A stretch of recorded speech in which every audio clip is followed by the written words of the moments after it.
Eles colocaram um imperador no poder, acreditando que poderiam controlá-lo. Um jovem de apenas 15 anos, sem experiência, sem base política própria, sem histórico de decisões.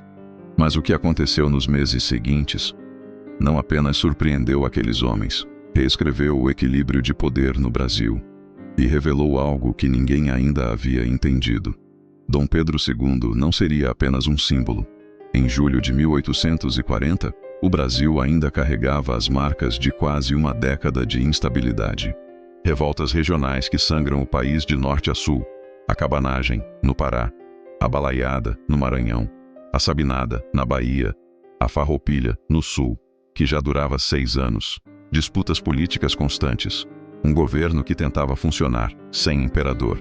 Desde a abdicação de Dom Pedro I em 1871, o Brasil era governado por regentes, e os regentes não tinham a autoridade simbólica de um imperador, não tinham o mesmo peso, não tinham a mesma capacidade de unir. A solução encontrada foi simples, e ao mesmo tempo, arriscada. Antecipar a maioridade de Dom Pedro II, transformar um adolescente em chefe de Estado.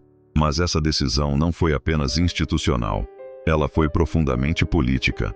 Os liberais, responsáveis pela articulação do chamado golpe da maioridade, acreditavam que estavam resolvendo 2 problemas ao mesmo tempo.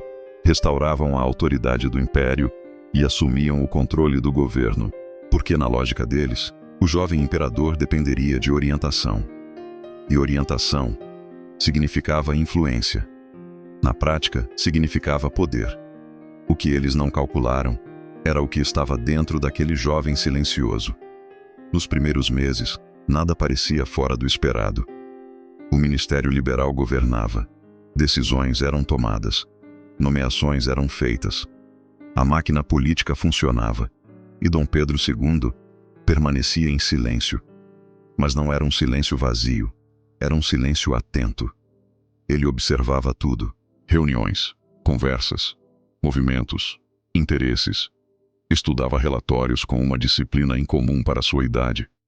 Analisava comportamentos, cruzava informações e, principalmente, aprendia como o poder realmente funcionava. Não como teoria, mas na prática. Há relatos de que o jovem imperador passava horas lendo documentos oficiais, que fazia perguntas precisas, que demonstrava uma maturidade que desconcertava quem esperava maleabilidade.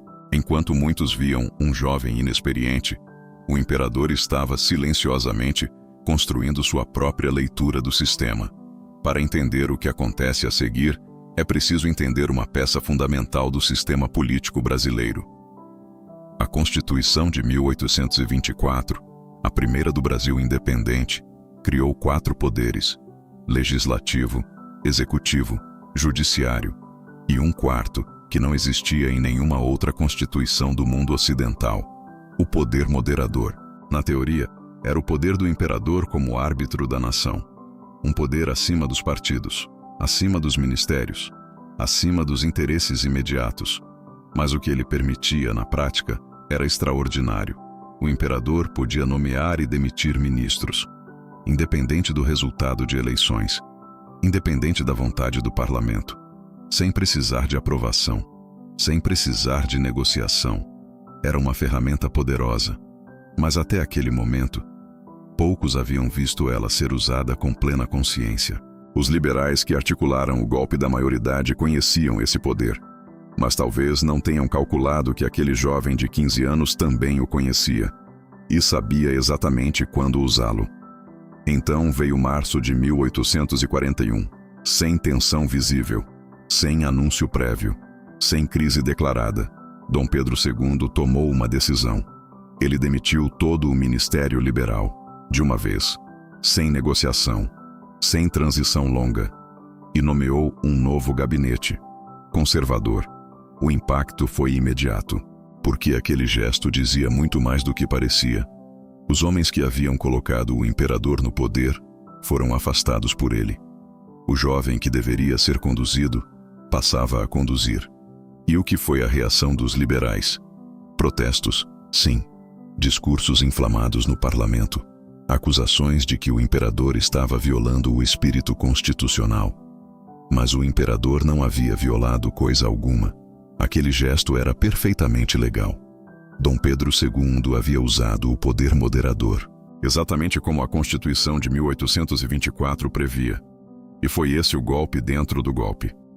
Os liberais tinham usado a Constituição para colocar um imperador no poder, e o imperador usou a mesma Constituição para se libertar deles. Aquele episódio não foi apenas uma troca de governo. Foi o início de um padrão que definiria quase 5 décadas de reinado. Dom Pedro II não governaria como seu pai. Não seria impulsivo, não seria reativo, seria estratégico. Ao longo dos anos, ele passaria a alternar partidos no poder. Liberais, conservadores, depois liberais novamente.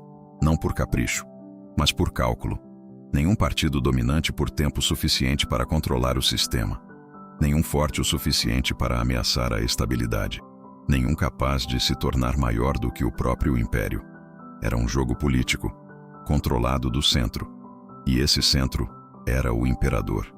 Os historiadores chamam isso de parlamentarismo às avessas.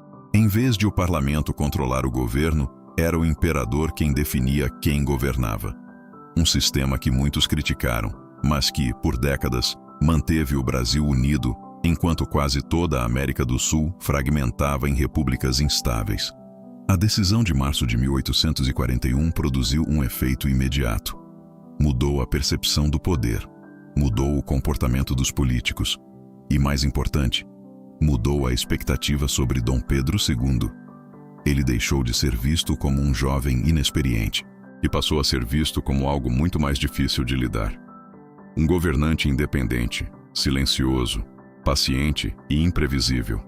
Aos 15 anos, Dom Pedro II fez algo que poucos governantes conseguem fazer mesmo depois de décadas no poder.